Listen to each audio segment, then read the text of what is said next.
এই শহরের লোকজন এত স্লো না, বিয়েতে দেরি হয়ে যাবে তো। আরে একটু দাঁড়াও, একটু দাঁড়াও। তুমি কি মিলার ফ্যামিলির? ঠিক বলেছো, আমি হলাম সুমিতা, তোমার ভাই। ঠিক আছে ঠিক আছে, আর বাজে কথা নয়। তুমি কি দেখতে পাচ্ছ না আমি কি পরে আছি? তুমি লোকজনকে এত ছোট করো কেন? আমি নিজেও তো গ্রাম থেকেই এসেছি। এই তো সিকিউরিটি গার্ড। আরে আমি পড়তে জানি।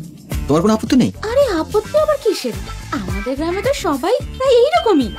তোমার ক্ষেত্রে তুমি একটু বেশি দুর্বল দেখতে, মোটামুটি। বাকি সবকিছু ঠিক আছে। তুমি কি আমার চেহারা নিয়ে অভিযোগ করছো? হ্যাঁ ঠিক আছে ঠিক আছে ঠিক আছে, আমি তোমাকে বলে দিই, বিয়েটা কোনো ছেলে খেলা নেই। আজ একবার তুমি এই দরজা দিয়ে পা রাখলে বাজে না, বুকে ভিতরে এসো। আরে তোমার গায়ে এত শক্তি কে করে এলো? তোমাদের এই শহুরে গ্রামীণ জুটি খারাপ লাগছে না? আরবান কনস্ট্রাকশন তোমাদের উপর নির্ভর করছে।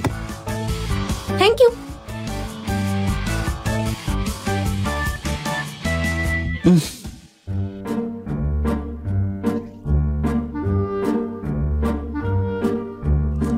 হ্যাঁ বাবা, সার্টিফিকেট পেয়ে গেছি। টাকাটা হ্যাঁ, আমি কাল থেকেই জয়েন করব। মাত্র 10,000 টাকার জন্য আমাকে বিয়ে করেছে। এও তাহলে টাকার পেছনে দৌড়চ্ছে।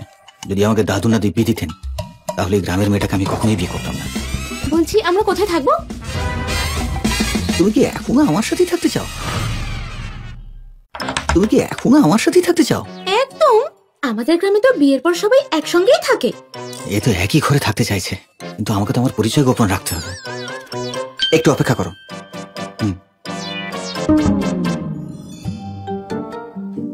বলুন স্যার, আপনি তো বিয়ে ভাঙতে এসেছিলেন, সার্টিফিকেট কিভাবে পেলেন? আর জিজ্ঞেস করো না, ওই মেয়েটা না খুবই শক্তিশালী।